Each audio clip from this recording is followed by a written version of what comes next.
Nous sommes à l'arrière du marché de New Dedo, dans le premier arrondissement de Douala. Des flaques d'eau pleines de boue noire, parfumées d'odeurs nauséabondes, agrémentées de mouches à la taille de libellules. L'allée est sombre, malgré le clair du jour.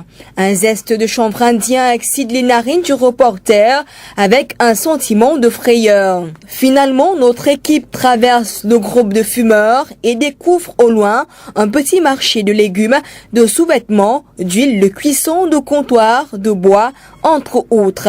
Nous rencontrons Bienvenue, vendeur de sous-vêtements, qui se rappelle des beaux jours de cette annexe du marché de New Dedo. Avant, le marché passait bien et maintenant c'est comme si ça a diminué. Le marché n'entre plus comme ça entrait. Avant même, la commune venait, on payait les tickets du marché avant. Donc après, ils sont arrêtés, ils ne viennent plus prendre l'argent de moi. Aujourd'hui abandonné aux premiers occupants, chacun occupe un comptoir derrière le marché de New Dedo, face Stade Omnisport, en fonction de l'espace et des affinités. On ne voit personne pour avoir un comptoir. Tu arrives, tu trouves une place vide, tu prends seulement, tu fais pour toi. Il n'y a pas quelqu'un qui commande les comptoirs. Cette terre, abandonnée à elle-même, est aujourd'hui devenue un nid d'insécurité. C'est ça qui a chassé tous les clients. C'était un marché.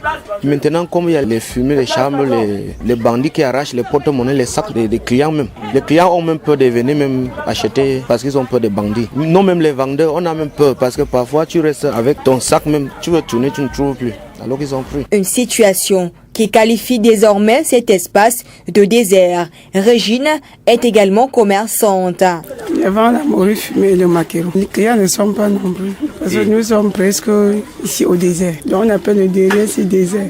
S'il n'y a pas de clients, on vole, surtout les passants. D'ailleurs, Albert affirme que cette insécurité a chassé plusieurs clients. Je peux dire que nous avons perdu une clientèle de plus de 20% à cause de ces garçons mal intentionnés.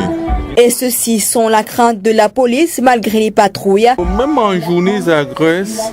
Puisque quand la police sillonne dans les parages, parce que la police, même ils n'ont même plus peur de la police, parce qu'ils sont déjà familiarisés avec eux. Bon, c'est nous alors qui sommes sur place, les commerçants. Nous sommes plus exposés, nous avons plus peur. Puisque le fait qu'ils sont familiarisés avec les policiers, nous avons peur de les dénoncer. C'est d'ailleurs devenu un harem où les plus faibles sont juste témoins des agressions et obligés d'être passifs. Et souvent c'est grave. Ils agressent souvent peut-être dans la nuit, mais souvent dans la journée même. Du 14, 15, nous-mêmes on a honte de nous-mêmes parce que quand les gens passent comme ça, ils te voient ici, là, quand on les agresse, tu ne fais rien pour les aider. Toi-même, tu te sens mal à l'aise parce que normalement, tu dois empêcher les choses comme ça, mais tu fais ça. Toi, en travaillant, on peut te faire de mal.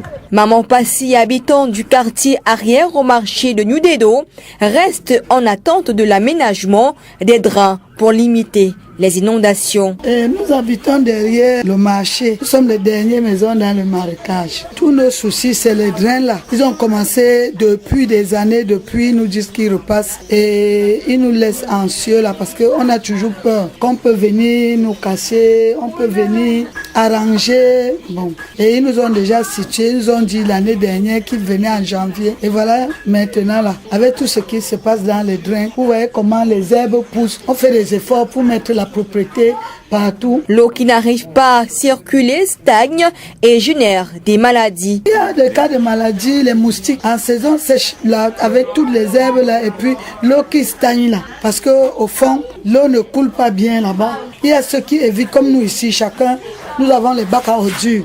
Même comme nous sommes au bord de l'eau, nous avons nos bacs à ordures. On met la saleté, les enfants vont jeter dans le bac, ils attendent derrière le stade. Un quartier insalubre et en insécurité, les parents sont contraints de garder les enfants à la maison. Nous enfermons les enfants dans la maison, on les empêche de sortir. Il y a la grande pluie là, et puis ce qui ressort là, il y a aussi les souris qui vivent dans les marécages, et des grosses souris comme des rats.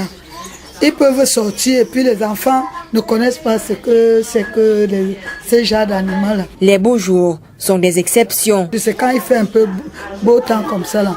Quand vous voyez comment ils sont gais de travailler, de sortir et de jouer là. Cette mère de famille déplore la pauvreté du quartier qui pousse quasiment tous les enfants à déserter l'école et choisir le commerce dans le marché de New Dedo. Les enfants sont tellement intelligents qu'à cause des 500 francs qu'ils gagnent au marché là, ils ne tiennent plus compte des études de l'école. Et puis, comme ils savent que tous les week-ends, ils ont un peu d'argent. Et ce que vous leur donnez, c'est tellement peu que pour finir tout, je peux dire que presque tous les enfants du quartier étaient dans les grands lycées. La majorité ne fréquente plus. Pour Mama Passi, les nombreuses agressions dans le quartier sont l'œuvre de jeunes en provenance d'autres secteurs. Les agressions, c'est les gars qui sortent d'ailleurs. Bilongué, Makeya, et ils viennent se cacher ici. Comme il y a le stade, ils vont agresser, ils viennent faire les partages derrière le stade. Et parfois, des coups de feu sont échangés. Quand le partage n'est pas équitable entre eux là, ils tirent des coups et puis c'est les policiers là qui entendent les coups de fil. Ils sortent en renfort, ils viennent souvent rafler, ils viennent seulement rafler. Les lampadaires autrefois présents sont tout le temps détruits. La communauté a mis les lampadaires. Vous voyez que maintenant c'est les chacun qui met. Peut-être avec une autorisation, je ne sais pas, parce que avant quand on mettait, on retrouvait le matin qu'on avait déjà enlevé. Et on s'étonne comment les gars là font pour monter alors que les gars de la sonnette ont des grimpettes là pour y aller. Comment le matin on retrouve ça comme ça? On se pose les questions. Et Léonore, habitante également, n'attend que les autorités améliorent les conditions de vie de son quartier. On vit les problèmes d'eau, de rigoles qui n'ont pas de sens. On n'arrive pas à se responsabiliser pour que la commune doit venir nous arranger la rigole. Donc dès que l'eau inonde le derrière et le devant inondé et les routes sont gâtées, il y a des trous, les mardes partout, de gauche à droite. On ne peut même pas marcher quand il pleut. Nous sommes obligés d'être bloqués à la maison. Même aller au marché, il n'y a pas moyen. Donc il faut que la commune prenne leurs responsabilités en main de venir nous arranger tous ces problèmes-là. L'arrière du marché de New Dedo, face le stade Omnisport, est plongé dans une promiscuité causée par les inondations, l'insalubrité, l'insécurité et le manque d'éclairage public.